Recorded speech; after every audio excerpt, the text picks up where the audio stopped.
Bienvenidos a todos. Es un honor para mí recibir la visita del doctor Fernando Filippini, presidente de la Sociedad Argentina de Hipertensión Arterial, entre otras actividades destacadas, miembro del Comité de Expertos de Lípidos de la Sociedad Argentina de Lípidos y de la Sociedad Interamericana de SIC. La hipertensión arterial un poco está denostada y generalmente se habla del factor de riesgo cardiovascular. Es una enfermedad y como tal tiene que ser vista y en muchos casos es el origen de la complicación cardiovascular mayor que lleva a una mortalidad muy elevada y en otras ocasiones tiene una injerencia directa sobre complicaciones cardiovasculares. Hoy, sin lugar a dudas, vamos a tener una perspectiva actualizada, qué rol juega en la fisiopatología el síndrome metabólico, el sodio, temas que son de análisis y de investigación permanente. Y si bien el tratamiento ha mejorado y se ha avanzado mucho, todavía creo que dista de ser el ideal. Por eso va a ser muy importante escuchar esta conferencia el día de hoy. Agradezco a la presencia del director del hospital, el doctor Ignacio Previgliano, que se ha tomado unos minutos de su tarea y que después me gustaría que cierre esta introducción. Y después le voy a pedir al doctor Bernal unas palabras antes que el doctor Filippini comience, que es el coordinador general de SIC, y por supuesto agradecer el auspicio de Argentia para esta conferencia. Ignacio. Bueno, ¿cómo les va? La verdad que para nosotros es un gran honor tener al doctor Filippini, que ya toda la presentación la hizo Miguel, y lo que a mí más me gusta es que tengamos el auditorio lleno, porque no siempre cuando uno invita a alguien se logra tanta convocatoria, así que mis felicitaciones para Miguel. Después de las dos expertas que tenemos ahí, tanto la doctora Boto como Graciela, sabemos lo que trabajan en hipertensión en el hospital, en sus respectivas especialidades. Así que, bueno, me parece que va a ser un placer y espero ansioso escuchar la charla del doctor. Una cosita nada más. Perdón, no presenté a los dos panelistas. La doctora Graciela Bobigny, que es la encargada de hipertensión arterial del Servicio de Cardiología de nuestro hospital, y la doctora Liliana Boto es experta en hipertensión y embarazo, es la jefa de departamento materno-infantil de nuestro hospital y seguramente tendrán preguntas y comentarios muy interesantes al final de la conferencia. ¿Qué tal? Lo mío va a ser breve. Le agradezco al doctor la presentación. Mi nombre es Andrés Bernal, soy coordinador general de SIC. Brevemente quería comentarles de qué se trata, en realidad cuáles son los propósitos de actividades como esta que nosotros desarrollamos y venimos desarrollando a nivel nacional hace 8 años, y en el Hospital Fernández en particular, y en un trabajo que siempre me importa destacarlo con el doctor Loyato codo a codo, van a ser con esta varias actividades como estas que desarrollamos.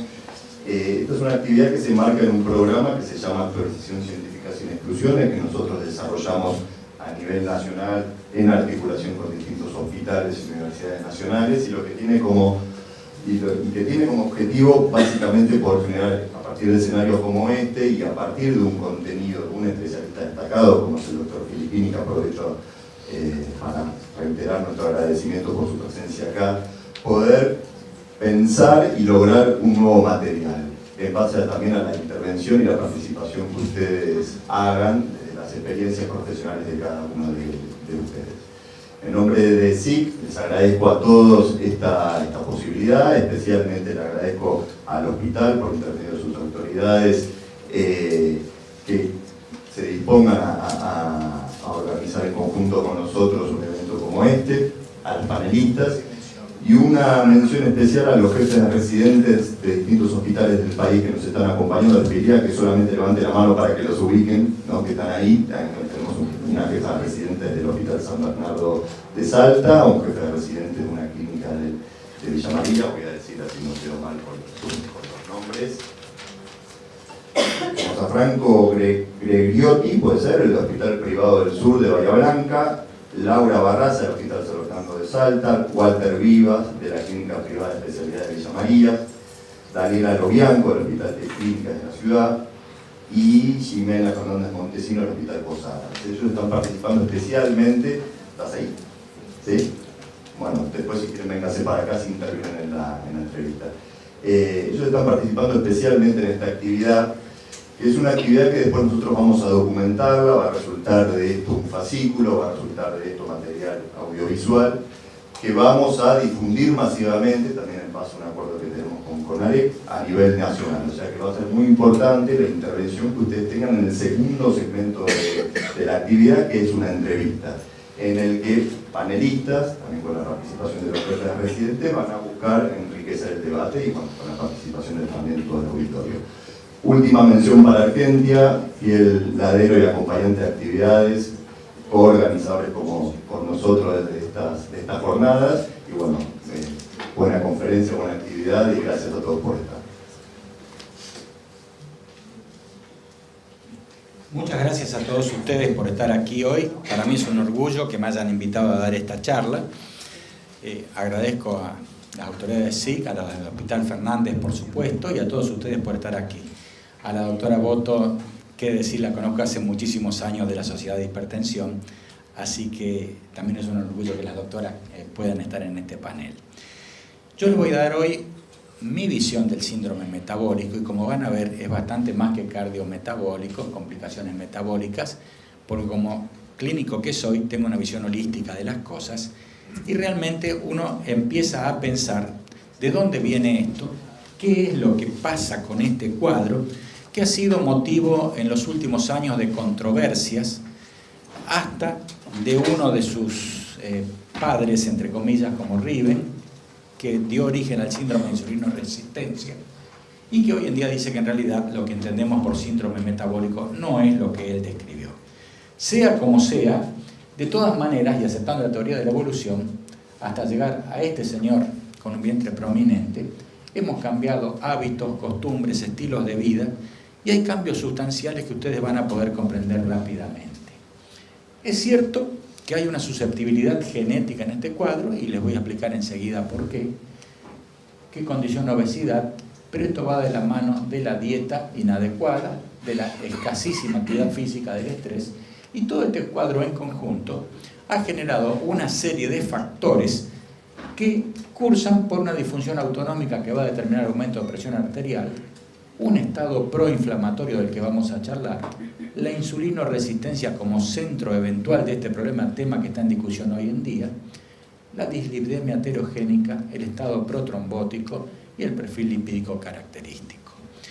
¿Por qué hay tantas controversias en esto? Porque no terminamos de ponernos de acuerdo qué es el síndrome metabólico, si esto es una confluencia de distintos factores de riesgo que se suman circunstancialmente, o bien es una entidad propia, tema que hoy en día no está todavía definido. Lo cierto es que, fíjense, no tuve tiempo de traducir esta diapositiva, pero hay una serie de clasificaciones, pero todas coinciden en una alteración del perfil lipídico, un aumento de la presión arterial, la tolerancia alterada a la glucosa y un perímetro alterado de cintura. Las entidades internacionales hoy en día, ustedes saben perfectamente que tomamos 3 de 5 elementos. El criterio hoy en día parecería ser una cintura heterogénica, es decir, más allá del perfil que aceptamos, de los centímetros que aceptamos como normales, que ese es otro problema también, junto a 2 de las alteraciones, sea hipertensión, disglucemia, dislipidemia, etc.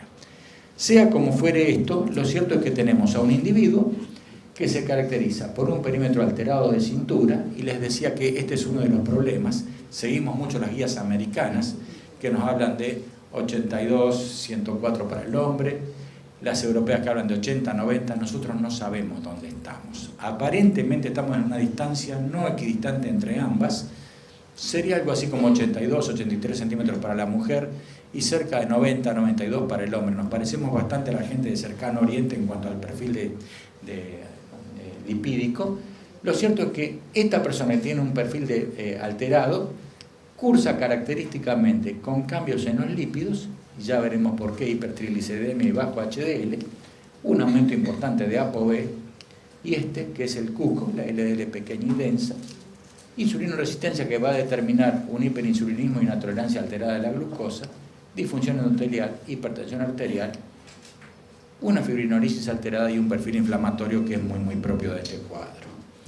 Entonces, la primera pregunta es ¿de dónde venimos realmente para tener este cuadro? ¿Qué pasó evolutivamente para que el ser humano, en vez de haber progresado, tenga de alguna manera un retroceso con un cuadro de obesidad, etcétera? Fíjense, si uno parte de los primeros homínidos, 24 millones de años de evolución. Hace 5 millones de años aproximadamente se separó, de acuerdo a Darwin, los monos del hombre, y tenemos alrededor de 4.500.000 años de Australopithecus hasta el Homo sapiens sapiens, que somos lo que creemos ser hoy en día. El problema radica en que nuestros genes vienen desde acá. En los últimos 100.000 años constituimos la especie actual, y esto ha traído un problema sustancial. Este ser humano, cualquiera de estos que tienen millones de años, tenía una alimentación sustancialmente distinta, tenía mucha más actividad física, comía mucho menos sal, etc. Y fíjense otro dato interesante: así como fue creciendo el abdomen, fue creciendo el cerebro del ser humano, hasta que hoy en día tenemos una notable capacidad cerebral de 1.600 centímetros cúbicos, pero se calcula que en realidad la obesidad apareció en el ser humano a partir de aquí. Cuando el ser humano se radicó, pasó de cazador-recolector a trabajar en pequeños grupos comunitarios y demás, con vida doméstica, aparentemente allí, cuando empezó a desarrollar el cultivo de granos, de animales que ya no eran silvestres, sino que estaban en corrales, etc., ahí empieza el primer rasgo donde el ser humano cambia, y la revolución industrial nos hizo algún tipo de aporte con la forma de los ácidos grasos trans. Fíjense qué comía en la dieta paleolítica y qué comemos hoy en día.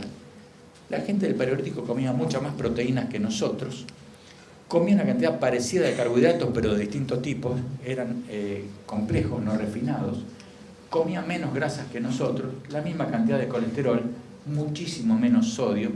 Fíjense que estos 4.600 miligramos es un valor casi ideal, en realidad es mucho más que eso lo que se consume. Y el otro dato interesante es que tenía una relación potasio-sodio sustancialmente distinta, tenía mucho más potasio en su dieta, una relación grasas insaturadas, saturadas sustancialmente distinta, y también consumía más calcio que nosotros. Han pasado cosas en estos millones de años que nos han llevado entonces a que este individuo, y aceptemos que tenga 100.000 años por ejemplo, aparentemente habría desarrollado un mecanismo de insulinoresistencia como medio de tener una reserva energética para enfrentar periodos de adversidad. Esto constituyó lo que se conoce hoy en día como la hipótesis del gen ahorrativo, es decir, el ser humano de entonces, que no era gordo, desarrolló un mecanismo para reservar grasa intraabdominal que le serviría frente a periodos de adversidad. Bastante lógico. Pasaron 100.000 años, este señor tiene los mismos genes que este, nada más que está sentado en la computadora con comida hipergrasa, hipercalórica, grasas saturadas, etcétera, etcétera. En consecuencia, la capacidad de desarrollar obesidad central existe y es el llamado fenotipo susceptible. ¿Por qué este no era gordo? Porque caminaba en promedio de 20 a 25 kilómetros diarios. Necesitaba ir migrando permanentemente, pues se le terminaban los alimentos, tenía adversidades, etcétera. Caminaba permanentemente y comía cuestiones no totalmente calóricas. Esta hipótesis, que le corresponde a Magnell de 1962, era muy atractiva y se derrumbó totalmente cuando se hizo el genoma humano. No apareció el gen ahorrativo, no se lo pudo identificar, no se sabe si no apareció circunstancialmente, si está repartido en distintos tipos de genes, si está entre los que no se pudieron estudiar.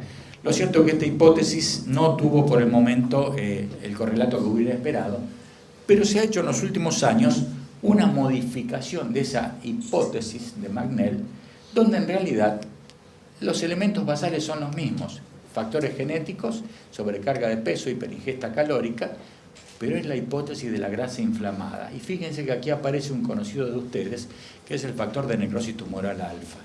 Esto generaría un estado de estrés oxidativo e inflamación, altera el receptor de insulina, aparece la resistencia insulínica, y esta es una de las claves, la lipólisis aumentada con gran liberación de ácidos grasos libres. Fíjense que por otra parte, Desde aquí sale el acortamiento telomérico y la enorme liberación de citoquinas que envejece las arterias y envejece el organismo. Esta hipótesis es la que está en boga en este momento.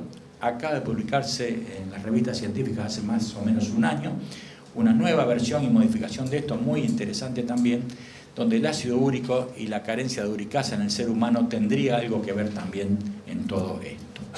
¿Qué es entonces lo que sucedería? Hay un acúmulo de grasa, efectivamente, pero no es una grasa cualquiera. Es una grasa intraabdominal y una grasa inflamada. Esto se conocía desde hace muchísimos años. Ya en 1940 Bagué lo había definido, que había dos tipos claramente de grasa en el organismo, una a la que él llamó grasa parda, que era la grasa subcutánea, y una grasa intraabdominal, que era la grasa blanca, y esta grasa blanca parece ser el problema central que genera todo el daño, la insulinoresistencia y demás. Hasta hace unos años no sabíamos que este tejido adiposo blanco, intraabdominal, era capaz de producir semejante cantidad de sustancias. Concretamente son sustancias llamadas adipocitoquinas, y van a ver que con la primera que se conoció, que fue la leptina justamente, donde se creyó encontrar el mecanismo para combatir la obesidad, tuvimos un fracaso estrepitoso. El tejido blanco, graso, elabora más de 120 sustancias que tienen todas que ver con los mecanismos de daño que vamos a ir viendo. Las interleuquinas, por ejemplo, la 1, la 8, la 6, el factor nervioso tumoral alfa, etc., la ApoB, la ApoE, el amiloide, etc. Una enorme cantidad de sustancias que se vinculan directamente con los mecanismos de aterogénesis. Y si ustedes ven de dónde sale esto y de dónde salen las medidas, esta es la grasa parda, y fíjense esto en blanco, es el enorme acúmulo de grasa intraabdominal productora de todas estas sustancias que trae todo este tipo de problemas. ¿Qué otra cosa aprendimos en los últimos 15 o 20 años de este tejido? Desde el preadipocito, en presencia de ganancia de peso y eventual insulinoresistencia, hay una hiperplasia y hay una hipertrofia de este tejido. Y el cambio sustancial tal vez radica en que este tejido definitivo blanco tiene una gran cantidad de macrófagos, tiene una riquísima vascularización que permite que estas sustancias tengan una acción de tipo similhormonal, es decir, actúen a distancia de donde se producen. Producción enorme de factores capaces de generar daño y de desencadenar mecanismos de aterogénesis. Entonces, esta grasa abdominal es el centro del problema del síndrome metabólico. Y esto fue lo que describió justamente Bagué como adipocito marrón y adipocito blanco. Si ustedes lo miran en el esquemita, hay una diferencia sustancial entre ambas células. Si ven, ambas son células grasas. Esta tiene una multilopulación, tiene una gran cantidad de mitocondrias, puede metabolizar y oxidar ácidos grasos, tiene una rica cadena respiratoria, cosa que no tiene esto. Esta célula tiene sus organelas periféricas, acumula grasa y elabora directamente sustancias nocivas. Y aquí aparece el primer tipo de problema, este tipo de obesidad, y la puse deliberadamente porque a veces, ¿cómo medimos a este paciente obeso? Si no tuviera ningún centímetro, una persona acostada sobre un plano firme, que tenga un abdomen de más de 30-35 centímetros de alto, tiene obesidad central. La grasa subcutánea se desplaza hacia los costados. Este señor no solamente es gordo, sino que además está generando una serie de problemas. ¿Y qué otra cosa puede aparecer? En este tipo de personas que cursan con este síndrome, aparecen los sacrocordones, lesiones típicas que se han vinculado con virus, etc. Y aparece uno de los mecanismos, y me voy a tomar un segundo para hablar de la leptina. Yo les mencioné que cuando se descubrió la leptina, se creyó que teníamos la llave para encontrar el fármaco ideal para combatir la obesidad. La leptina es una sustancia que elabora, obviamente, este tejido, tanto el blanco como el pardo, pero mucho más el blanco. La leptina, por vía sanguínea, debería informar al hipotálamo que hay suficiente reserva de energías que debemos cesar de ingerir. Entonces, alguien dijo, usemos leptina. El paciente obeso dejaría de comer, perdería peso y el cuadro estaría resuelto. ¿Qué sucede en este tipo de personas? Así como hay insulinoresistencia, hay leptinoresistencia. Por distintos mecanismos, la leptina no alcanza las regiones específicas del hipotálamo, no cruza fácilmente la barrera hematoencefálica, y sí, en cambio, estimula el sistema de la propia melanocortina y genera esto. Una lesión característica que ustedes acá tienen, la acantosis nigricans, por estimulación de un sistema hormonal similar. Fíjense qué notable Esta lesión es muy típica en este tipo de pacientes y uno la tiene que buscar porque si bien no hay una correlación matemática con la insulinoresistencia, indica sin lugar a dudas que esta persona tiene un cuadro que no solamente está en la piel, sino en el resto del organismo. En otras palabras, ¿por qué motivo esta persona magra, que tiene grasa como tiene todo el mundo, con un escaso panículo intraabdominal, compárenlo con esto, además del subcutáneo, miren la extensión y la expansión enorme de grasa que tiene este individuo, ha llevado entonces a que pensemos de qué manera el síndrome metabólico genera riesgo. Y aquí aparecen toda la enorme cantidad de cuestiones que justamente Riven cuestiona. Riven dijo simplemente que había un trastorno dismetabólico por el cual había tolerancia alterada a la glucosa, una alteración de los lípidos y eventualmente en la mitad de los casos presión arterial. Nada más. Él nunca dijo siquiera que había obesidad. Este cuadro lo fuimos elaborando a lo largo de los años, agregando cuestiones. Lo cierto es que probablemente la insulinoresistencia sea el eje de todo este problema, hecho que está en revisión en este momento. Hay una disfunción endotelial clara y cierta, hay una gran cantidad de ácidos libres y adipocitoquinas, un estado proinflamatorio, y esto se agregó en los últimos años, la apnea de sueño, y eventualmente hasta la insuficiencia cardíaca. ¿Qué hace la insulinoresistencia? Eventualmente, cuando hay insulinoresistencia ya se pierde un elemento sustancial como es la capacidad vasodilatadora que tiene la insulina en situaciones normales, hecho que condiciona hipertensión, la aparición de hiperglucemia y nuevamente aparición de ácidos grasos libres en cantidad importante, un estrés oxidativo notable, la hiperleptinemia de la que hablé recién, y este es otro dato interesante. Hay otra de las adipocitoquinas que es la adiponectina, que justamente es capaz de contrabalancear las acciones de insulinoresistencia de todas las otras, pero en este tipo de personas la adiponectina está ausente literalmente, es casi indetectable, no se sabe exactamente por qué, pero lo cierto es que la sustancia que debería contrabalancear la acción de las demás está ausente. Muy bien, ¿qué es lo que van a hacer los ácidos libres?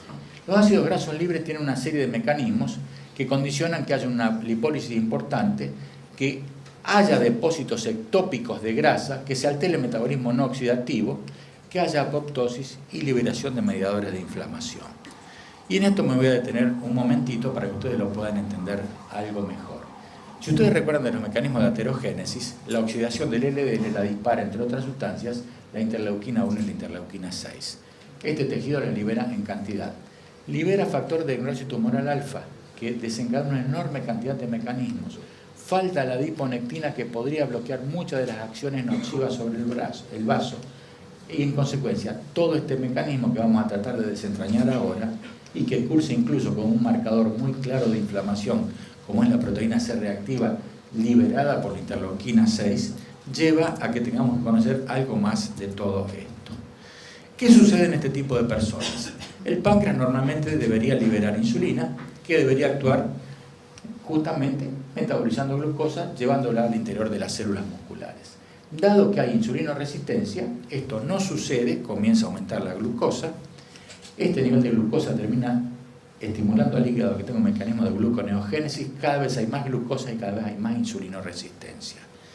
Al mismo tiempo, fracasa el tejido graso en incorporar, hay una gran liberación de ácidos grasos libres en función de la insulinoresistencia, y por último el músculo no puede internalizar esta glucosa, por lo cual van aumentando gradualmente los niveles.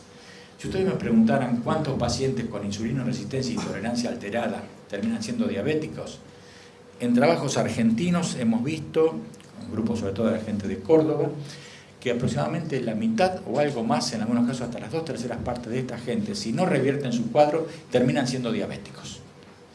Es decir, ya no son insulinoresistentes, sino son diabéticos. Y aquí entramos en el terreno de la presión arterial. ¿Qué pasa con la presión arterial en este tipo de personas? Dijimos que había gran cantidad de ácidos grasos no esterificados que estaban en circulación. Estos ácidos grasos son capaces de estimular el sistema renina, angiotensina, aldosterona, llevar a la proliferación de células musculares lisas de los vasos y llevar a una mayor rigidez arterial. Al mismo tiempo, estimulan el sistema adrenérgico, generan vasoconstricción, disminuye por la disfunción endotelial la producción de óxido nítrico, con lo cual se altera la vasodilatación de la que el endotelio podría dar, y ya habíamos visto que la insulina no podía actuar como tal, En consecuencia, si uno suma rigidez arterial, activación simpática, vasoconstricción y estrés oxidativo, es fácil entender por qué la mitad de estas personas tienen hipertensión arterial. Hay otro tipo de fenómenos que se dan también, y es que se activan otro tipo de mecanismos que llevan a aumentar el volumen intravascular, aumentar la actividad del sistema nervioso simpático, absorber mayor cantidad de sodio a nivel del riñón, y esto hoy en día tiene una explicación lógica. Si ustedes piensan en un riñón normal, ¿y qué pasa en el riñón de estos pacientes hiperobesos?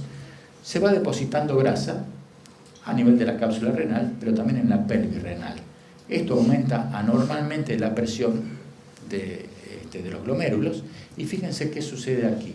Todo este aumento de presión termina generando una menor natriuresis por presión, que es el mecanismo que usamos para desembarazarnos del sodio, y esto comprime los vasos rectos y termina alterando, obviamente, por la compresión de la sal agregada, el flujo de los vasos rectos y aumentando la reabsorción tubular de sodio. En consecuencia, no solamente se estimulan sistemas como el simpático y el sistema renina-angiotensina, sino que también por un fenómeno mecánico estamos guardando sodio en cantidad. Y aquí viene por qué se activa el simpático. Normalmente habíamos dicho que la grasa debería liberar la leptina, que el hipotálamo debería actuar liberando neurohormonas que lleven a suspender o a cesar la ingesta de alimentos. Dado que esto no se da, porque la leptina tiene leptinoresistencia, estas neurohormonas terminan activando la suprarrenal, aumentando la actividad simpática, lo cual lleva a la mayor reabsorción de sodio y a este fenómeno que es muy importante, la termogénesis. Esta gente tiene calor permanentemente, obviamente presión arterial aumentada. ¿Y qué pasa con los lípidos de esta gente? Esta gente tiene un cuadro que es muy característico. Dado que esta grasa intraabdominal, como vamos a ver, tiene relación directa con hígado por la vena porta, circula rápidamente y es escasamente metabolizada. La grasa subcutánea que va por el sistema de las cavas tiene tiempo de ser atacada por la lipoproteína lipasa. En consecuencia, este tipo de personas tienen una lipemia postprandial sumamente prolongada, de horas, 6, 8, 10, 12, a veces hasta 18 horas hemos visto. En consecuencia, la presencia de grasas en circulación hace que los kilomicrones puedan aumentar los fenómenos de tipo trombótico, los kilomicrones remanentes aumentan la actividad macrofágica, obviamente LDL, inflamación y daño arterial, y fíjense este daño, hasta se altera la función de HDL, como vamos a ver, pierde la capacidad de transporte reverso, lo cual lleva a una serie de cambios. Todo esto se da porque justamente al no poder actuar la insulina, hay una lipólisis aumentada que lleva gran liberación de ácidos grasos libres que actúan sobre hígado. El hígado, ¿qué hace con esa mayor cantidad de ácidos grasos libres? Fabrica VLDL, lo cual es igual a decir mayor cantidad de triglicéridos y de ApoB, y parte lo elimina por vía biliar, lo que puede. Sin embargo, esta VLDL en cantidad, una VLDL de gran tamaño, intercambia con HDL, hay un intercambio permanente dado por esta enzima que es la colesterol F-ester transfer protein. HDL le da ésteres de colesterol, VLDL satura con triglicéridos a HDL. Cuando se da este fenómeno, hay una pérdida de ApoB1 por riñón, lo cual les explica a ustedes por qué cuando aumentan triglicéridos baja HDL. Esto es un elemento constante.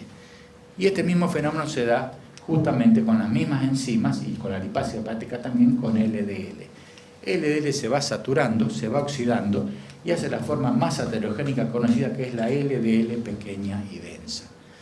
Riven me decía una vez, justamente refrendamos cómo medir la insulinoresistencia clínicamente en los pacientes, porque este tipo de personas cursa con triglicéridos altos y HDL bajo, y él nos decía que siempre que uno encuentre una cintura heterogénica con una relación triglicéridos HDL mayor de 3, hay LDL pequeña y densa seguro y hay insulinoresistencia eventualmente. En consecuencia, en la clínica tenemos un elemento como el centímetro muy simple que uno podría utilizar sin ningún tipo de problemas. Algo habíamos hablado de lo que sucede con respecto a la grasa visceral y la insulina. Obviamente, la misma lipólisis excesiva que hay con la liberación de ácidos libres estimula en el hígado la gluconeogénesis, lleva a que haya una mayor producción de glucosa, lo cual aumenta la glucemia, y en función de la situación normal debería haber más insulina. También sobre el músculo esquelético que no puede recibir esa cantidad de glucosa, disminuye su captación, mayor glucemia. Esto les explica por qué estas personas tienen más de 110 y menos de 125 hasta el momento en que rompen la barrera y pasan a ser diabéticos. Esto lleva entonces a que aparezca un nuevo fenómeno que es el de la glucotoxicidad. Esta cantidad excesiva de glucosa sobre páncreas genera un estado de toxicidad, entre comillas, que lleva a una hiperinsulinemia para compensar esto, hasta donde puede. Cuando se rompe el equilibrio aparece la diabetes de tipo 2 y eventualmente el mecanismo de aterogénesis exacerbado. Y aquí tenemos los tres elementos que mencionó Riven, justamente: aumento de glucemia, aumento de presión arterial, alteraciones lipídicas. Lo que vino después es totalmente distinto. ¿Por qué motivo teníamos este fenómeno? En teoría, esta grasa intraabdominal debería actuar como un buffer, receptar el exceso de grasa circulante, de ácidos grasos libres, mantenerlo, metabolizarlo y utilizarlo. Cuando la capacidad de esta grasa intraabdominal es saturada, esto empieza a agredir a otros órganos, esencialmente a hígado, a músculo y a vasos, y al corazón también. Y esto es lo que sucede concretamente.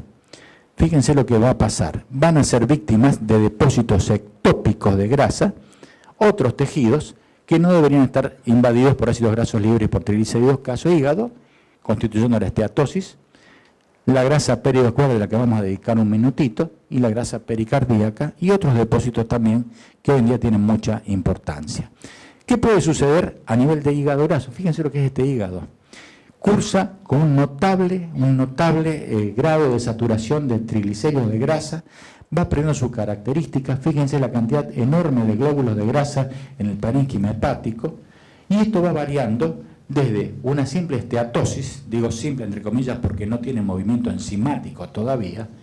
En el momento en que esto sigue evolucionando, los ácidos grasos y los triglicéridos actúan como un cuerpo extraño, como un virus al final de cuentas, y comienza a aparecer la actividad enzimática, y esto ya es esteatohepatitis. Hay fenómenos inflamatorios, y según los hepatólogos, cuando ya estamos en este estadio, aunque uno tome las medidas terapéuticas correspondientes, no logra volver hacia atrás este mecanismo de inflamación que ya se desató. Si esto no para, puede terminar en la cirrosis hepática, que son sumamente difíciles de manejar, y en algunos casos, como en cualquier hígado con daño crónico, hasta en un hepatocarcinoma. Todo esto que empezó con un estado de invasión de grasa y que termina con una esteatosis, fíjense la cantidad de depósitos que hay de células y demás, fíjense que en un momento aparecen estos nódulos de regeneración típicos de una cirrosis micronodular, hasta formas mucho más severas, hígados enormemente duros, complejos, compactos, con una cirrosis muy evidente. Esto hay que buscarlo siempre, pero no en este estadio. Hay que buscarlo en los estadios precoces. ¿Y qué pasa en los vasos? Fíjense ustedes qué sucede en función de la armonía que hay a nivel del endotelio, cuando las cosas funcionan bien y en una persona delgada, baja cantidad de leptina, baja cantidad de resistina, baja cantidad de bifatina y una alta cantidad de adiponectina. El vaso en estas condiciones en el endotelio está funcional, libera óxido nítrico, puede manejar y neutralizar radicales libres, y hay un tejido adiposo perivascular que no es demasiado importante. Cuando se establece este mecanismo de insulinoresistencia, en primer lugar, hay una avalancha de radicales del oxígeno, cambia totalmente el perfil, empiezan a aparecer interleuquina y factor de necrosis tumoral, desaparece la adiponectina, sigue habiendo muchos ácidos grasos esterificados y cambia el estado de vasodilatación a una contractilidad alterada con gran caída del óxido nítrico e inclusive aparición de endotelina. Es decir, los vasos no son extraños a todo este raro mecanismo que se desencadena y que hoy estamos tratando de conocer. Y en los últimos años ha aparecido algo que es el tejido adiposo perivascular. Es decir, estamos aprendiendo a conocer. Los viejos decían que una persona se moría cuando era gorda porque la grasa le envolvía el corazón. Y tan equivocados no estaban al final de cuentas, como decía el señor director recién, cuando uno empieza a escuchar a otras personas que dicen cosas, a veces hay que tenerlas en cuenta. ¿Qué sucede con esta grasa?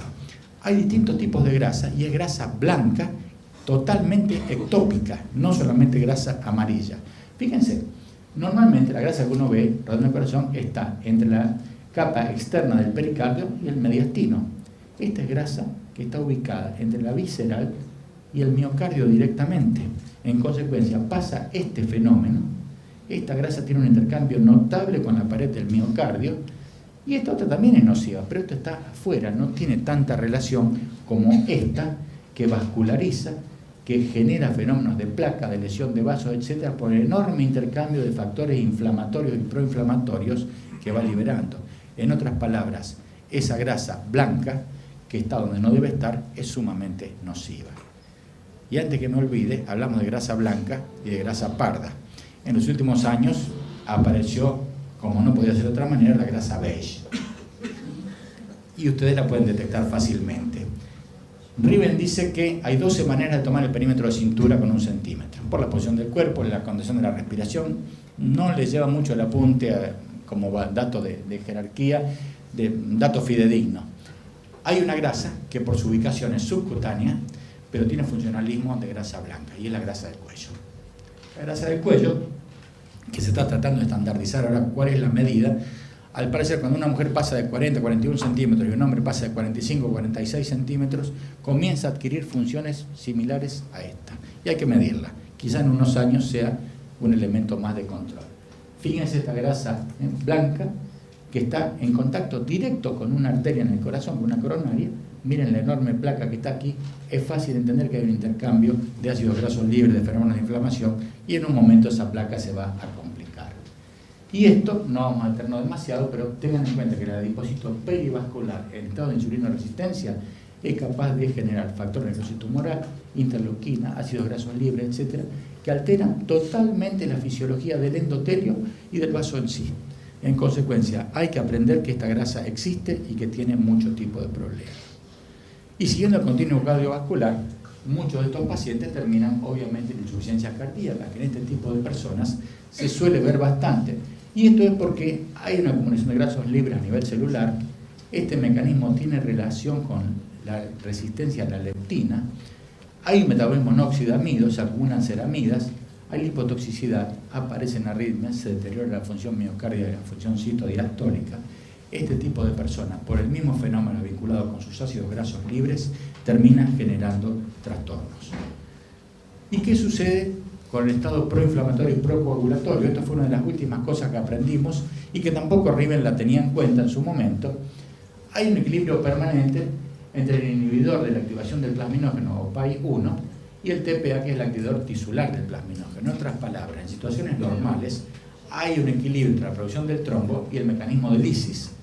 Cuando se establece el síndrome metabólico, hay un predominio muy claro de PAI-1 y los mecanismos trombóticos, probablemente también vinculados con la bifatina, terminan generando una mayor tendencia a los fenómenos tipo trombóticos, y es muy conocido que esta gente hace una gran cantidad de fenómenos cardio- y cerebrovasculares.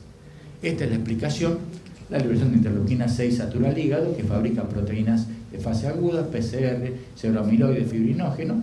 Al mismo tiempo la interleuquina 4, que también produce tejido adiposo, bloquea la producción de TPA, y la interleuquina 1 genera un mayor aumento de PAI-1. En otras palabras, esta persona tiene una tormenta perfecta para tener un infarto o un accidente cerebrovascular. Esto no va a pasar.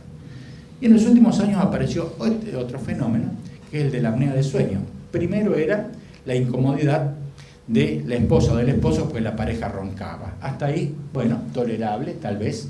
Sin embargo, se empezó a estudiar esto, y en la apnea de sueño, que puede tener causas periféricas o centrales, suele haber una macroglosia, hay hipertrofia de adenoide y amigdalina, se infiltran por gracias a las paredes faringias, y les voy a hablar algo de esto que clínicamente utilizamos a menudo para inferir si esta persona merece o no un estudio de sueño. El problema más grave se da a nivel central. Cuando esta persona entra en apnea, hay una notable activación simpática que va a llevar a que estos individuos tengan aumento de presión arterial por varios minutos en el día, en la noche, mejor dicho. Va a tener escasa cantidad de glucosa y oxígeno en su cerebro y en su corazón, y el incremento de presión arterial es casi una constante. Esta es la clasificación de Malampati. Malampati era es un anestesista italiano que tenía problemas para intubar a los gordos, y empezó a hacer esta clasificación. Le decía, a este lo intubo fácil, a este muchísimo menos. Se empezó a ver que esta clasificación, cuando uno puede o no puede ver húmero, la úvula, los pilares, etc., este individuo y este tienen seguramente ronquido seguro y muy probablemente apnea de sueño también. Cuando uno encuentra a estas personas con un perímetro de cuello muy prominente, debería ser una polisomnografía a ver qué sucede con este tipo de personas, porque esto puede pasar desapercibido. Y como teníamos pocas cuestiones, apareció otro fenómeno que tampoco Riven había tenido en cuenta y que se llama sarcopenia. Si ustedes ven estos dos gordos, ¿cuál les dirían que tiene sarcopenia o no? Es muy claro que este señor obeso, mórbido y con daño, este parece ser más atenuado, pero tiene una pancita notable. Y acá viene un elemento que es muy interesante. Fíjense, este es el glúteo mayor, está prácticamente atrofiado, en tanto que el gordo tiene grasa, pero tiene el glúteo mayor conservado, y el glúteo mayor conserva con un gran consumidor de glucosa. Y acá vienen los datos en que difiere la escuela americana de la europea. Fíjense esto que pasa, la relación cintura-cadera. Los europeos usan mucho más esto que la mera medición del perímetro de cintura. Cuando uno mide esto, este señor gordito tiene un perímetro que no es demasiado bueno, pero está debajo de 0,9. Este, en cambio, que parece ser más flaco, tiene un perímetro de una relación cintura-cadera de uno a otro. En consecuencia, cuando vean personas con obesidad central, pero con la cola chata, sospechen que tiene un síndrome metabólico, al menos desde el punto de vista fisiopatológico. Muy bien. Y lo último que vimos es que hay cánceres que se vinculan con este tipo de problemas. Y hay cánceres que eran fáciles de entender. Aparentemente, la obesidad mórbida promueve fenómenos de tumorogénesis. Se dice que habría un bloqueo o no de protooncogenes, etc. No se conoce a ciencia cierta qué sucede, pero este tipo de personas tienen con mucha mayor frecuencia que la población no obesa adenomas y cáncer colorectal, cáncer de mama en la posmenopausia, eventualmente cáncer de endometrio o aún cáncer de riñón. Tienen una prevalencia mayor que la población no obesa. Incluso el adenocarcinoma de esófago, no el de células escamosas, parece ser más frecuente en este tipo de personas. Se está estudiando qué pasa con otro tipo de cáncer en el que la evidencia no tiene tanto peso, pero este tipo de personas obesas tienen más prevalencia de cáncer de ovario, de próstata y aún de páncreas y de vesícula. Esto se está viendo, se está siguiendo, no hay tampoco una experiencia definitiva. También hay mayor prevalencia de melanoma y cáncer de cuello de útero. Es decir, este tipo de personas, exista o no exista como entidad clínica, tienen una sumatoria de riesgo que lo hace muy notable. ¿Y qué otra cosa tienen este tipo de personas? Habíamos dicho que tienen una actividad simpática muy aumentada. Y yo la puedo inferir en el consultorio con 2 o 3 datos muy simples. Esta gente tiene taquicardia y taquifigmia, pero tienen siempre un aumento del hematocrito. Estos pacientes obesos tienen característicamente un hematocrito aumentado, tienen rigidez arterial, por supuesto que la puedo detectar muy fácilmente, envejecimiento vascular acelerado, pueden tener ovario poliquístico, casi siempre cuando hay triglicéridos altos tienen hiperuricemia, trastornos hormonales de distinto tipo, hombre y mujer, y una termogénesis excesiva. Entonces, para terminar, fíjense en este aforismo de Hipócrates, 5 siglos antes de Cristo. Los obesos mueren súbitamente con mucha más frecuencia que quienes no lo son. Él no sabe ni de adiponectina, ni de resistina, ni de nada que se le parezca, pero la observación clínica la había hecho. Y el problema tal vez nos viene por esto, tal vez venga por esto. Comemos inadecuadamente. Y mucha gente plantea, yo soy gordo porque genéticamente soy gordo, como dice esta señora. Y hoy en día hemos podido detectar los genes de esta gente que efectivamente tiene genes alterados, que acá los tiene. Tenemos un estilo de vida totalmente inalterado en lo que hace a grasa saturada, hidrato de carbono refinado, sal, etcétera, etcétera, etcétera. O como este otro señor que dice hacer actividad física, pero obviamente para su perro. En consecuencia, nos hemos equivocado en muchas cosas y el asunto es cómo lo cambiamos. Y hay una sola y única manera de cambiar esto. Yo puedo tratar farmacológicamente, eventualmente, a cualquiera de estas actividades, dándole una estatina, dándole un fármaco para presión arterial, modificar su insulinoresistencia, etcétera, etcétera. Sin embargo, no hay otra manera de hacerlo que si yo no ataco la única manera de sacar la grasa intraabdominal, y esto es con una dieta adecuada. Probablemente la mediterránea sea activa, baja cantidad de vino tinto podrían ser útiles, dormir la siesta también, pero fíjense en este dato que es muy interesante. Y esto estimula mucho que uno use las medidas no farmacológicas. Un 10% de peso corporal total lleva a una disminución del 30% del panículo intraadiposo. Si es un tejido de alto intercambio metabólico, obviamente es el primero que se metaboliza. En consecuencia, todo lo no farmacológico no hay que despreciarlo.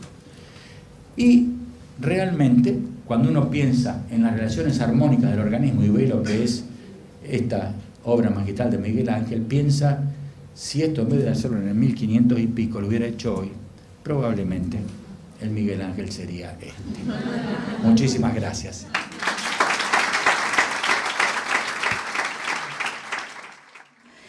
Bueno, no hablamos nada de las drogas que, digamos, de última podíamos asociar o agregar. No sé si usted quiere hacer algún comentario y alguno del auditorio que mejor haga las preguntas. Sí, con respecto a las drogas, cuando hay hipertensión, las drogas que bloquean el sistema de adrenina-angiotensina-aldosterona son drogas de gran eficacia. Incluso los antialdosterónicos deben ser tenidos en cuenta. Este tipo de personas suelen ser hipertensión resistente, en razón de lo cual tienen un lugar, y tienen, yo no quise, para no hacer demasiado larga la charla, tienen un sistema de aldosterona concretamente sumamente exacerbado. En consecuencia, cualquiera de los pilos de los sartanes tiene gran utilidad, y hay que tener en cuenta que eventualmente hasta los beta bloqueantes modernos podrían tener algún pequeño lugar, y sin duda lo tienen los antagonistas cálcicos. Cuando hablamos de diuréticos, las dosis que usamos hoy en día no son importantes, se pueden usar cuando hay indicación de uso de hacer terapia de combinación, pero en esencia tienen antagonistas cálcicos y antagonistas del sistema de adrenina-angiotensina, la droga de elección. Y en lo que hace el perfil lipídico, la pauta número 1 es no tratar el dato de laboratorio, sino el dato fisiopatológico del paciente. Las drogas de elección son las estatinas. ¿Por qué? Porque esta gente tiene LDL pequeña y densa, que no la veo, pero que está. Si están alterados los triglicéridos y no bajan con el cambio de estilo de vida, eventualmente si el valor es mayor de 500, uno le agrega un fibrato, que debería ser probablemente fenofibrato, que es con el que mayor experiencia hay en la combinación. Fenofibrato o ciprofibrato en la mañana, estatina en la noche, vigilando más frecuentemente la posibilidad de aumento de enzimas hepáticas, que en general no se da. En lo que hace a la parte de glucosa, obviamente las drogas que modifican la insulinoresistencia, concretamente la metformina o las drogas modernas, tienen un lugar bien ganado, no tanto así las drogas más viejas, pero en esencia hay que cambiar el estilo de vida de esta persona, cosa que es sumamente difícil. Y en última instancia, tal vez lo que uno debería hacer es tratar de educar a los chiquitos. Si esta generación ya está perdida, bueno, mala suerte, tal vez no podamos hacer grandes cambios y quede solamente lo farmacológico. Tengan en cuenta que hoy en día estamos hablando de prevención primordial. Yo no puedo cambiar la genética de un individuo, pero puedo hacer que el chiquito demore la aparición del factor de riesgo, que no sea obeso, que no sea sedentario, que no esté todo el día con el jueguito, con la computadora, etcétera, para demorar la aparición del factor de riesgo y entrar en prevención primaria. ¿Qué otras cosas pueden hacer? Eventualmente, tengan en cuenta, yo mencioné la hiperuricemia.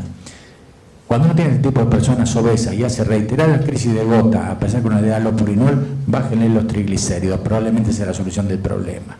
Cuando aumentan triglicéridos, aumenta ácido úrico, por un mecanismo no del todo claro, vinculado con una serie de pasos enzimáticos, pero este tipo de personas merece a veces que uno le agregue un fibrato eventualmente. Bueno, en primer lugar, conozco al doctor Filippini hace muchos años, pero siempre digo que es la grandeza de los que saben, porque la verdad es que con la claridad que pude exponer un tema tan complejo. Así que, en primer lugar, felicitarlo por la presentación, porque uno lo pudo seguir correctamente, porque el que conoce mucho el tema lo puede dar de esta manera. Por supuesto, nosotros ya nos conocemos hace mucho y saben muy bien que yo trabajo en embarazadas. Las embarazadas son sumamente complejas porque creo que tienen todo junto, todo lo que dijo lo tiene al mismo tiempo una embarazada. Y en el embarazo se dieron también a lo largo del tiempo muchas discusiones con respecto a la alimentación de la embarazada.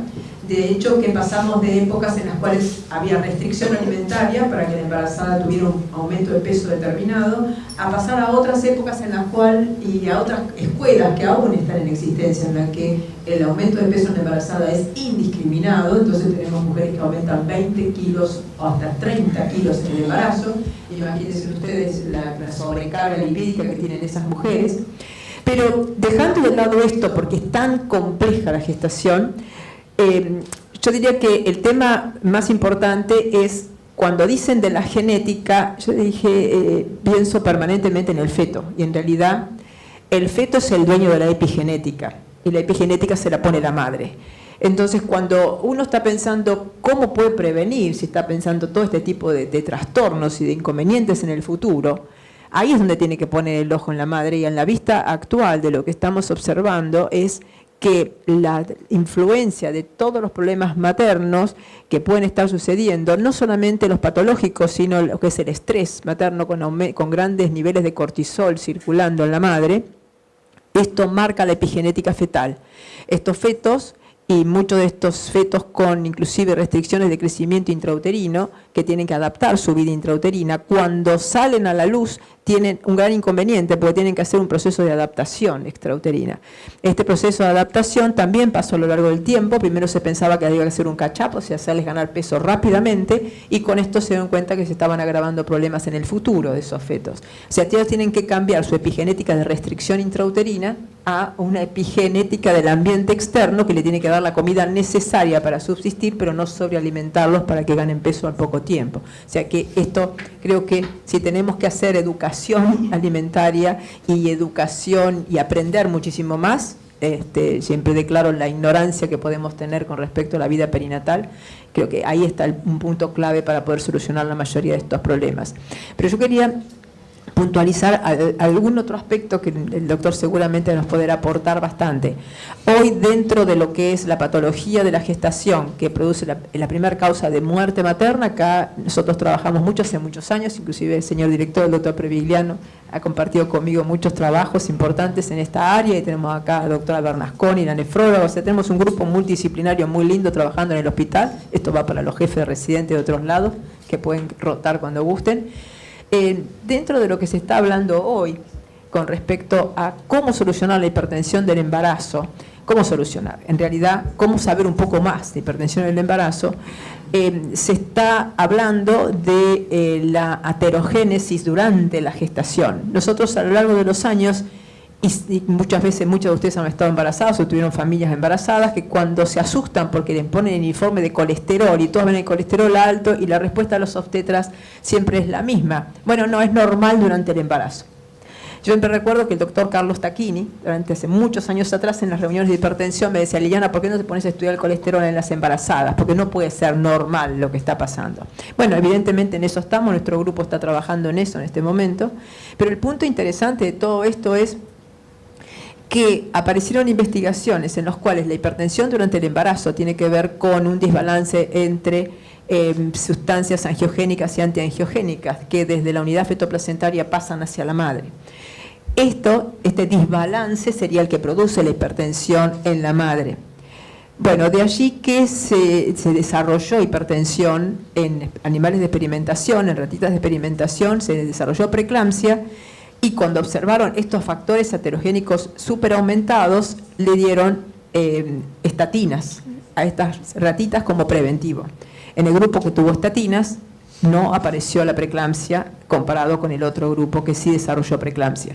Esto es un dato muy importante, hoy hay muchos trials en marcha, pero una de las explicaciones que está hablando de esto es que la estatina, y aclaro, para que a nadie se le ocurra recetar estatinas general, es pravastatina, tiene que ser hidrosoluble, no liposoluble, por lo que puede pasar en la parte muscular fetal, que son lo que no se conoce. Exactamente, parece ser que por un lado estaría facilitando lo que es el factor de crecimiento placentario, que facilitaría el crecimiento fetal, que es uno de los grandes problemas que tenemos en hipertensión. Los bebés se quedan pequeños y muchos de ellos mueren, en especial las que están complicadas con enfermedades renales, mueren in útero sin posibilidades nosotros de tener nada para hacerlos crecer. Pero hay algo importante que dicen, y quería por eso de ahí la pregunta, es que por otra parte las estatinas estarían estimulando a través del estímulo de la HMO-X el balance entre factores angiogénicos y antiangiogénicos, y de allí el descenso de las cifras de presión arterial. Esto podría ser válido entonces para estos grupos como mecanismo dentro del adulto, digamos. Esto lo estamos hablando en la embarazada y es lo que estamos hablando, ¿no? Podría ser un mecanismo. Sí, eso está entre la parte de los efectos pleiotrópicos de las estatinas. El problema es que hoy en día se sabe perfectamente que hace falta angiotensina 2 para oxidar LDL y LDL para expresar mayor cantidad de receptores de angiotensina 2. En consecuencia, las estatinas pueden bajar algo la presión a nivel experimental, pero no en la práctica clínica cotidiana. O sea, uno no lo usaría como fármacos antihipertensivos.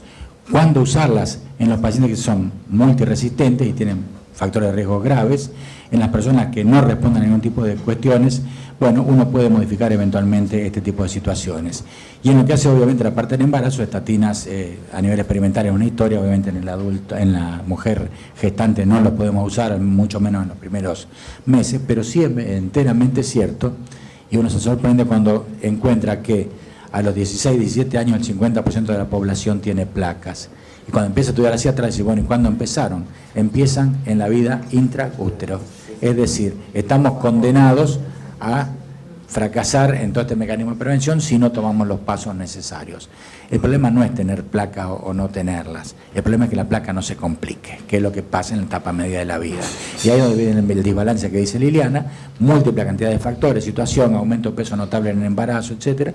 Son muchos factores y es cierto que en el embarazo hay insulinoresistencia, pero este es un mecanismo que es distinto en el en la primera mitad que en la segunda mitad del embarazo. En la primera parte depende bastante más de mecanismos estrogénicos, en el otro de las hormonas placentarias, pero el problema está en que la mujer que llega obesa al embarazo no debería ganar peso. No es el momento del embarazo la etapa ideal para hacerle perder peso a una persona, porque uno podría generar trastornos fetales muy, muy importantes.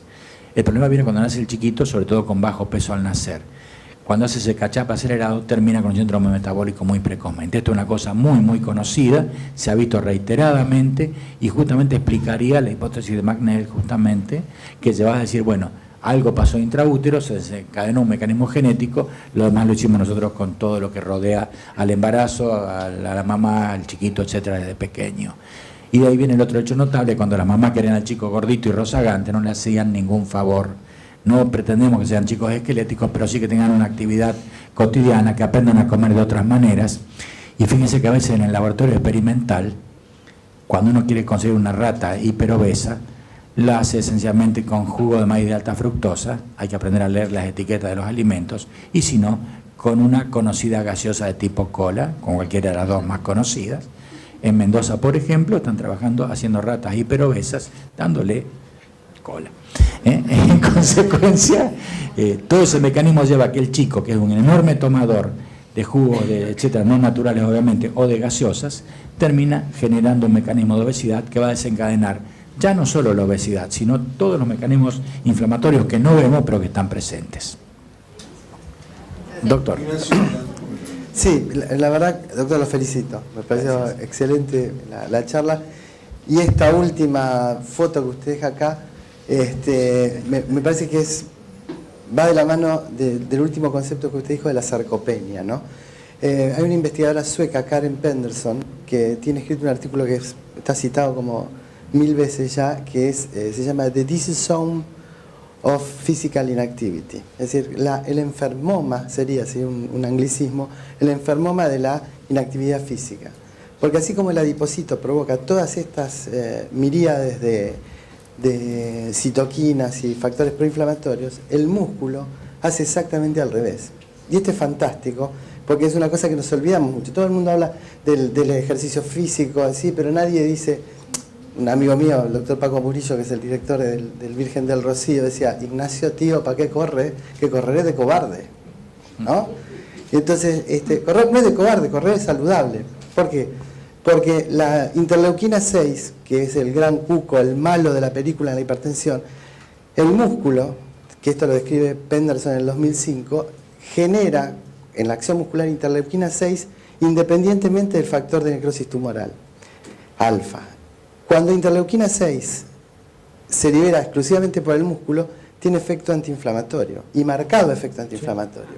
Mientras que en el modelo de shock séptico o en el modelo del obeso, del adipocito, se genera TNF y después la interleuquina 6. Las interleuquinas fueron descritas por esta doctora Penderson y, por ejemplo, interleuquina 5 disminuye la grasa abdominal y aumenta la grasa parda. Interleuquina 8 produce factores angiogénicos. Y después está la proteína Spark, que está demostrado que mejora la evolución del cáncer de colon. Sí, esto es, la actividad física mejora la sobrevida de los pacientes con cáncer de colon. Podemos seguir así con un montón de cosas, pero hay un factor muy importante que es el BDNF, el Brain Derived Neurotrophic Factor, que formado por el músculo tiene una acción, habilita lo que se llama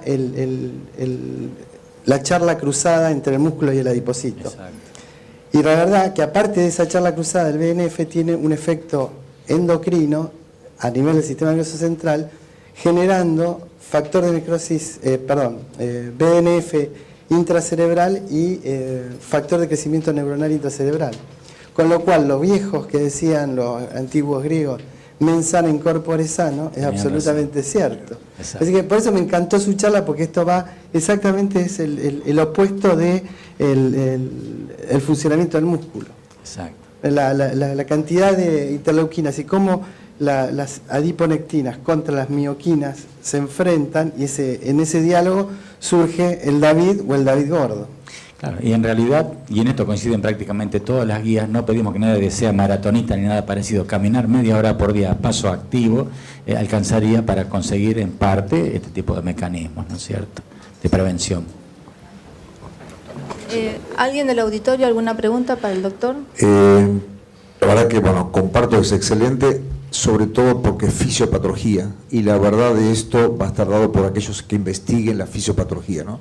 Porque realmente esto es una charla de un Congreso Mundial de Hipertensión que lo hemos tenido hoy en nuestra casa, porque normalmente se habla mucho de tratamiento, pero fisiopatología, como se empieza con los mediadores, etcétera, etcétera, generalmente es aburrido, y comparto con Liliana que lo ha hecho muy práctico y muy entendible para la mayoría. Yo soy cardiólogo intervencionista, entonces veo un poco los efectos vasculares de toda esta fisiopatología tan claramente explicada. Y uno ve las arterias, entre comillas, que dice sana cuando hace la angiografía, y ve el patrón de flujo. Y el patrón de flujo sabe uno lo que es el normal y el no normal. No lo puede cuantificar a veces, otras veces lo puede cuantificar. Pero el flujo en el intestino se ve con arterias de bordes sanos. Entonces yo me detuve un poco en su charla sobre el estrés oxidativo, las alteraciones de vasoconstricción y vasodilatación, y sobre la proliferación. Mi pregunta es, desde el punto de vista de la investigación, en estos tres componentes, si tuviera que dar una prevalencia de este síndrome metabólico en el efecto, ¿hay alguno de los tres que tiene más efecto, o es variable, o es anárquico, o no se sabe aún? Yo en particular no lo sé. Hay trabajos que abonan una hipótesis u otra. Lo que sí es bien cierto que en este tipo de personas, justamente, la placa, como ustedes saben perfectamente, crece hacia el interior del vaso cuando ya tiene un tamaño muy importante, en tanto que antes lo hace en forma externa. En consecuencia, uno puede, en un cateterismo, en una circularinografía, ver una placa aparentemente normal. Sin embargo, hay un trastorno muy serio, porque hay una placa subyacente con un gran core lipídico y con mecanismos inflamatorios ciertos. Lo que sí es bien cierto que se altera totalmente el flujo, y que las placas se suelen romper en el lado opuesto al flujo de sanguíneo por la turbulencia que se genera y demás. Y las placas obviamente están en la zona de menor flujo, etcétera, etcétera, donde los lípidos se pueden depositar más fácilmente.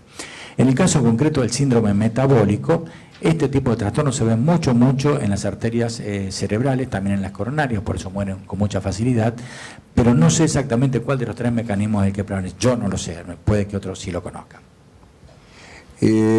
Vamos a darle participación, pero Marcelo Loyato, el secretario del Comité de Docencia, es protagonista realmente también de esta presencia, así que me gustaría un comentario de él.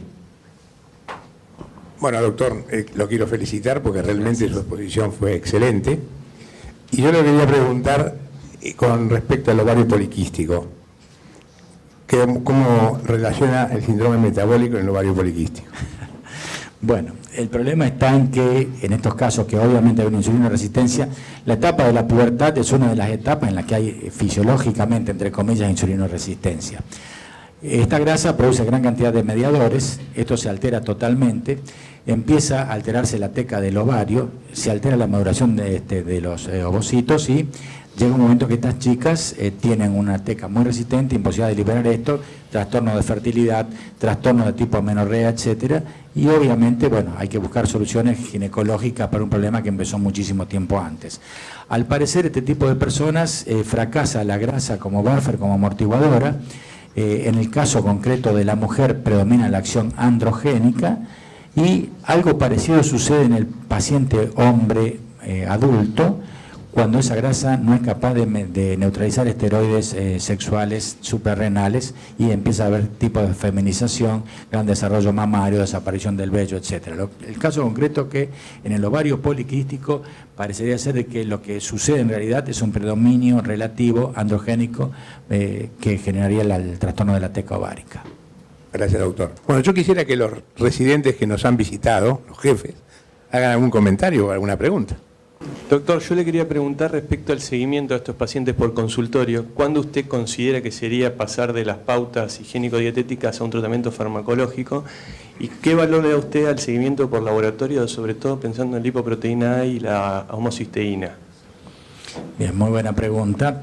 En general, este tipo de personas tienen una sumatoria de factores de riesgo. No hay ningún factor de riesgo que por sí solo justifique todo. O sea, uno tiene que creer que solamente es o la hipertensión, o los lípidos, o la disglucemia. Estos pacientes tienen que estar con un control sumamente estricto y pensar siempre en el riesgo cardiovascular global de las personas. En consecuencia, lo que hay que hacer con ellos es un control, un seguimiento, si requieren medicación habrá que medicarlos, cuánto tiempo puedo esperar, depende del riesgo que tengan, depende de los antecedentes familiares, depende si hay gente con eventos cardiovasculares en etapa precoz de la vida, antes de los 55 si son los padres o hermanos, o antes de los 65 si es una mujer familiar directa. En ese caso requieren más control y a veces uno decide, porque sabe que el paciente no va a tener adherencia, usar simultáneamente y desde el comienzo fármacos. Con respecto a la homocisteína, perdió totalmente su peso como factor de riesgo. La homocisteína es una sustancia que es capaz de disfuncionalizar el endotelio y, en segundo lugar, por la producción de agua oxigenada, lesionarlo directamente el endotelio. Y se vio perfectamente que en los casos genéticos de hiperhomocisteinemia había gran formación de placas. En última instancia, en el ser humano el uso de vitamina B y ácido fólico no dio los resultados esperados, no tiene el peso que se postula. Uno lo podría tratar si quisiera, porque al final de cuentas con una dieta rica en vegetales y con frutos secos lo podría controlar, o aún con ácido fólico.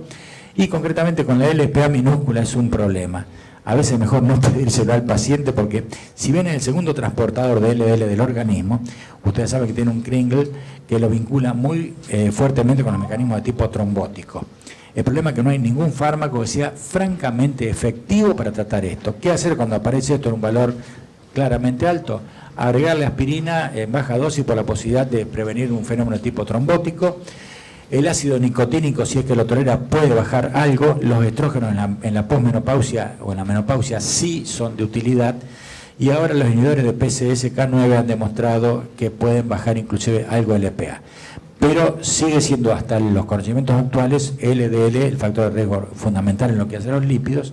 Y bueno, si a mí me tocó hace poquitos días una paciente que se neurotizó con LPA, porque la tienen el doble, tengan en cuenta que LPA es un marcador de inflamación más que un factor de riesgo. Es decir, no hay que hacérsela a una persona que estuvo practicando actividad física intensa, que está sumamente estresada, que tiene activado el simpático, porque le va a dar seguramente alto. Sería aconsejable hacerla en situaciones basales, un tiempo después, y bueno, y ver qué hacer. Bien. Buen día, doctor. Doctora. Felicitaciones por la charla. Siguiendo la línea del tratamiento, quería saber qué opina usted, por un lado, para el tratamiento no farmacológico, con respecto al aceite omega 3, los comprimidos de chía y todo eso, y con respecto al tratamiento farmacológico, con respecto al ezetimibe como coadyuvante de las estatinas, para tratar de mitigar un poco o evitar tantos trastornos gastrointestinales que pueden causar. La hipótesis de los omega 3 surgió porque la gente del Ártico vivía en un clima muy frío, comiendo gran cantidad de grasa y hacía poco infarto. Ahí se pensó que bueno, era por la ingesta de omega 3 de los peces de aguas profundas y heladas. Algo debe haber de cierto. El problema es que en la práctica clínica los omega 3 no dieron el resultado esperado, pero sí lo usamos sobre todo para bajar triglicéridos, y este podría ser uno de los casos. Hay que usarlos a dosis plenas, dosis altas, muy altas, importantes, dosis plenas. Tiene algún tipo de trastorno gastrointestinal, a veces puede generar, en algunas personas es un aceite, puede generar alguna ganancia de peso. Si hay que usarlo, sobre todo por triglicéridos, hay que usarlo asociado a un fibrato. Si el fibrato no alcanza, se puede asociar un omega 3. Obviamente, sí es sano que en la dieta haya omega 3, esa es otra historia. Con respecto al ezetimibe baja alrededor de un 15% el nivel de LDL, también baja el colesterol total. El problema era que no había trabajos que demostraran reducción de mortalidad. Un fenómeno es bajar un dato de laboratorio, otro es disminuir los eventos duros. Hace cosa de un año y pico, asociado con estatinas, ha demostrado un descenso adicional de riesgo cardiovascular, en razón de lo cual es perfectamente lícito bloquear las dos vías conocidas, en la vía hepática, obviamente, y la vía que hoy en día llamamos intestinal. Se puede utilizar, es una droga muy segura, salvo en el embarazo. En el embarazo no hay experiencia suficiente, pero no se aconseja por el momento usar, salvo que el riesgo superara el beneficio. Tengan en cuenta que aunque actúa a nivel de intestino, puede modificar niveles de PCR, puede aumentar transaminasa, etc. O sea, alguna exposición sistémica tiene. ¿Qué tal, doctor? Buen día. Yo lo que quería preguntarle, en realidad, nosotros en el hospital en algunas oportunidades hacemos algo que llamamos la Semana de la Prevención Cardiovascular, y dentro de las cosas que medimos es el perímetro del cuello, ¿no es cierto? Entonces, muchas veces vemos que los pacientes tienen más de 45 centímetros de perímetro del cuello y que no llegan a tener más de 102 o 88 de perímetro de cintura. Quería saber qué importancia le daba usted a este valor, ¿no es cierto? Porque por ahí encontramos también aumento de triglicéridos, aumento de la glucemia y no concuerda por ahí con el perímetro de hoy abdominal. Todas las escuelas médicas del mundo que se dedican a este tipo de problemas coinciden en que hay un acúmulo patológico de grasa. A mayor perímetro del cuello, mayor cantidad de complicaciones. El problema con el perímetro de cintura es que el paciente va a retener la respiración hasta que parezca un bailarín de ballet, cosa que no le va a dar resultado, en un momento tiene que respirar. Es bastante impreciso. Lean el artículo de Riven, donde él se encarga de... Su artículo se llama Síndrome Metabólico Descansa en Paz, de 1995-97, donde describe todos los mecanismos por los cuales él no está de acuerdo en que esto que hoy en día entendemos como síndrome metabólico sea tal. Y cita que hay 12 maneras de medir el perímetro de cintura, pero tal vez la mayor crítica es que uno tendría que tener datos regionales propios. Es decir, yo tenía que saber aquí en Argentina cuál es mi perímetro de cintura. ¿Es lo mismo en el norte que en Buenos Aires? No lo sé tampoco, no tenemos datos propios. Lo único que sabemos, por perfiles de laboratorio, por características antropomórficas, etcétera, que tenemos un perímetro de cintura y características similares a la gente que vive en la zona del Líbano, del Medio Oriente, etcétera, pero no mucho más que eso, no tenemos cifras concretas. En consecuencia, no está de más que uno mide el cuello de esa persona, va a ser un dato fidedigno, en toda instancia, en última instancia va a corroborar que tiene un perímetro de cintura alterado, más un patrón de laboratorio también alterado. ¿Qué tal? Buen día. Primero que nada agradecerle y felicitarlo por la charla, y quería hacer solamente una pregunta con respecto a la prevención en estos pacientes. O sea, si se puede, en estos pacientes hay que hacer alguna prevención en algún otro ámbito de la salud, más allá del conocido ámbito cardiovascular. Hay que ir a buscar en estos pacientes, pedir marcadores tumorales, buscar ovario poliquístico en la mujer, buscar apnea del sueño. Hay cosas que uno debería buscar. Tengan en cuenta que la insulina resistencia se puede dar a una persona flaca. Sospechen de esos flacos que tienen pancita o flacas con panza, porque pueden ser insulino resistentes. En el caso de una chica jovencita que tenga trastornos de su ciclo menstrual y demás, el ginecólogo debe buscar la posibilidad de un ovario poliquístico. Y el otro tipo de problema es lo que mencionaba la doctora antes. Fíjense y piensen algo que pasó en Estados Unidos. Un estadio gigantesco donde hay en Nueva York boxeo, combate, partido de básquet, etc. De buenas a primeras empezaron a ver que las butacas no servían porque las personas no entraban en las butacas. Estados Unidos tiene una prevalencia enorme, solamente superado por Rusia en exceso de peso corporal. En consecuencia, uno debería prever, porque hasta en lo económico genera gastos. Si antes entraban 80.000 personas y ahora entran 60.000, esas 20.000 alguien lo tiene que pagar. Entonces, hay que prevenir en el más amplio sentido de la palabra, hay que contar con normativas que lleven, no es razonable que alimentos que tengan menor cantidad de grasa, por ejemplo, alimentos descremados, sean mucho más caros que los otros, no hay motivo para ello, la grasa la usan para la crema para otro tipo de cuestiones, pero yo no les aconsejaría que busquen marcadores tumorales, porque uno podría buscar hasta el infinito cosas. Usen siempre la clínica como criterio y cuando aparezca la sospecha clínica, entonces sí, ¿no es cierto? Entonces, esto hay que tenerlo en cuenta, no es muy razonable si uno empieza a buscar marcadores extraños. Tengan en cuenta que mucha gente tiene marcadores tumorales positivos por el solo hecho de ser fumador o por lo que sea, y bueno, nos llevaría a hacer tomografía, resonancia, PET, etcétera, no parece razonable. Pero sí, quizás lo más importante sería tratar de educar a la familia para que sus hijos no sean obesos y en el futuro hiperobesos. Tal vez eso sería, si uno consiguiera algo, tal vez eso sería lo que más uno podría tratar de buscar en prevención. Muchas gracias. Muchas gracias. Creo que el tema para dar, seguramente Sí. vamos a invitar varias veces más. Con todo gusto. Realmente nos ha ayudado mucho y ha sido un poco para nuestra casa. Muchas gracias. Gracias a todos.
Bienvenidos a todos.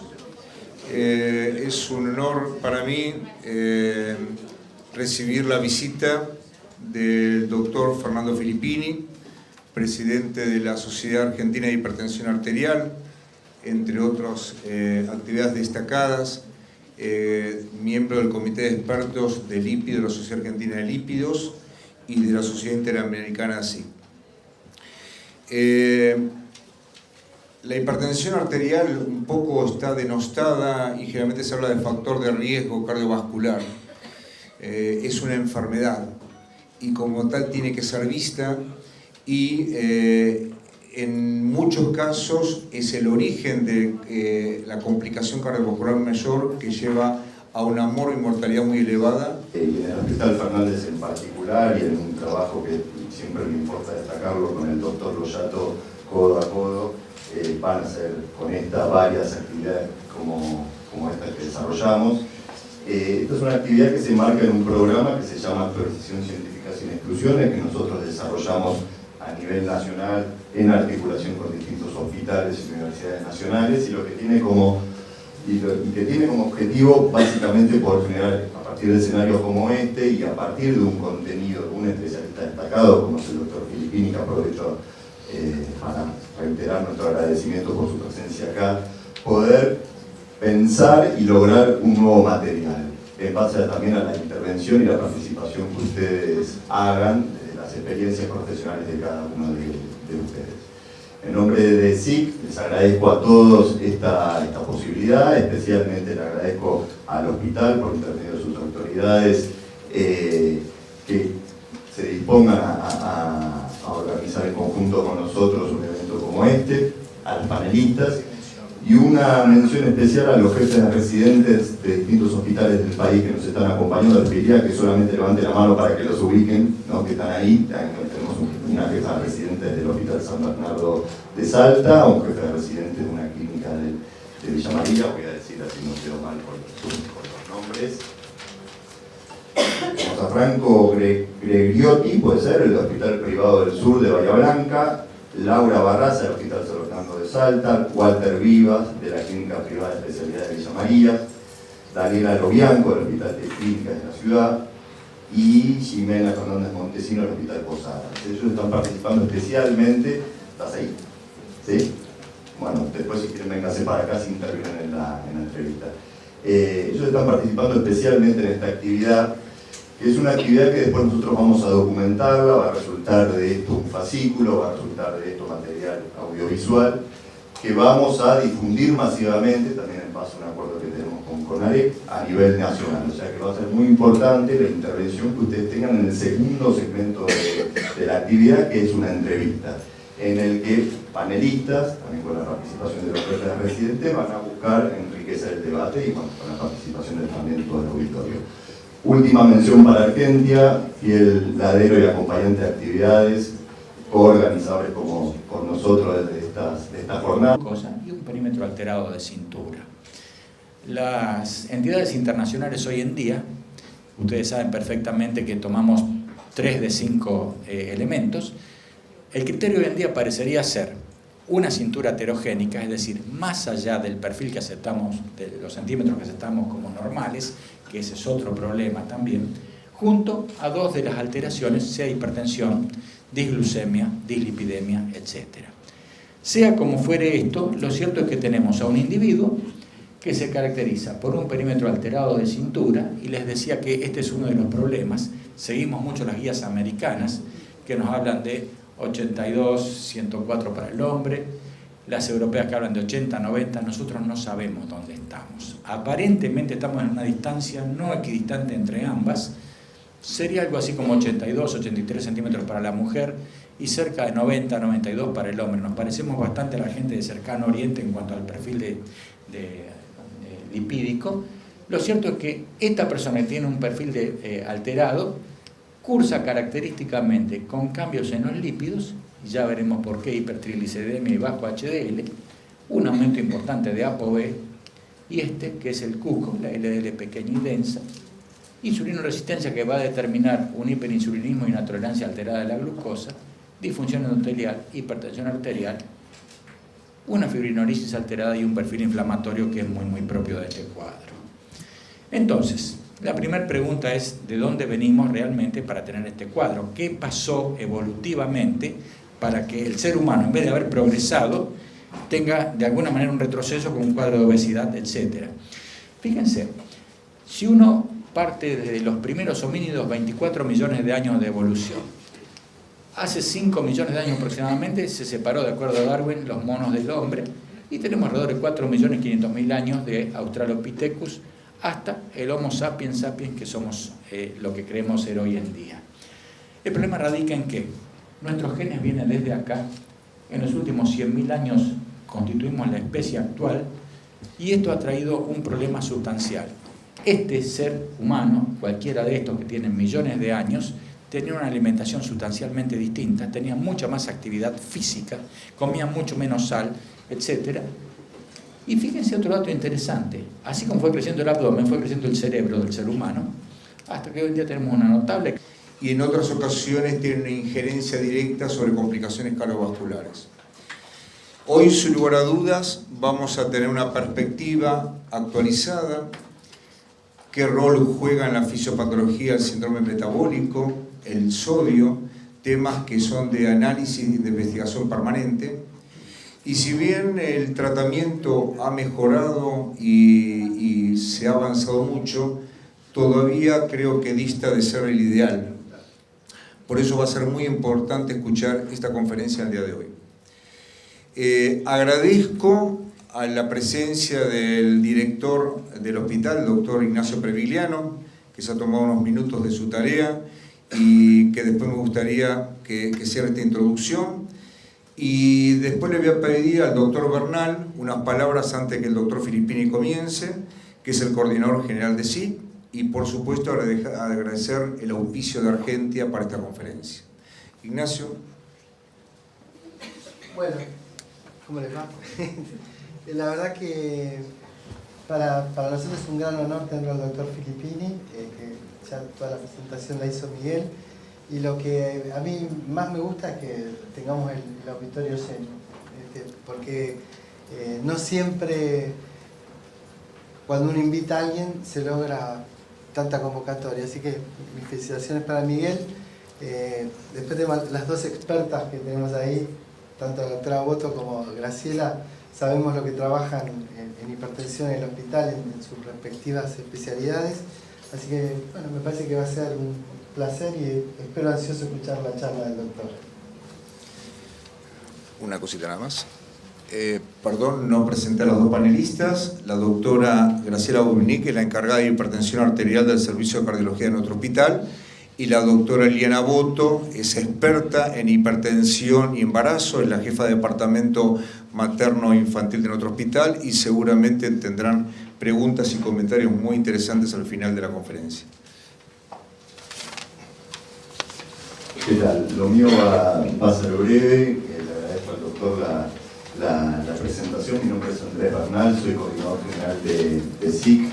Brevemente quería comentarles de qué se trata, en realidad cuáles son los propósitos de actividades como esta que nosotros desarrollamos y venimos desarrollando a nivel nacional hace 8 años. Y bueno, buena conferencia, buena actividad y gracias a todos por estar. Muchas gracias a todos ustedes por estar aquí hoy. Para mí es un orgullo que me hayan invitado a dar esta charla. Agradezco a las autoridades de SIC, a la del Hospital Fernández, por supuesto, y a todos ustedes por estar aquí. A la doctora Boto, qué decir, la conozco hace muchísimos años de la Sociedad de Hipertensión, así que también es un orgullo que las doctoras puedan estar en este panel. Yo les voy a dar hoy mi visión del síndrome metabólico, y como van a ver es bastante más que cardiometabólico, complicaciones metabólicas, porque como clínico que soy tengo una visión holística de las cosas y realmente uno empieza a pensar de dónde viene esto, qué es lo que pasa con este cuadro que ha sido motivo en los últimos años de controversias, hasta de uno de sus padres, entre comillas, como Riven, que dio origen al síndrome de insulinoresistencia y que hoy en día dice que en realidad lo que entendemos por síndrome metabólico no es lo que él describió. Sea como sea, de todas maneras, y aceptando la teoría de la evolución, hasta llegar a este señor con un vientre prominente, hemos cambiado hábitos, costumbres, estilos de vida, y hay cambios sustanciales que ustedes van a poder comprender rápidamente. Es cierto que hay una susceptibilidad genética en este cuadro, y les voy a explicar enseguida por qué condiciona obesidad, pero esto va de la mano de la dieta inadecuada, de la escasísima actividad física, del estrés, y todo este cuadro en conjunto ha generado una serie de factores que cursan por una disfunción autonómica que va a determinar aumento de presión arterial, un estado proinflamatorio del que vamos a charlar, la insulinoresistencia como centro eventual de este problema, tema que está en discusión hoy en día, la dislipidemia heterogénica, el estado protrombótico y el perfil lipídico característico.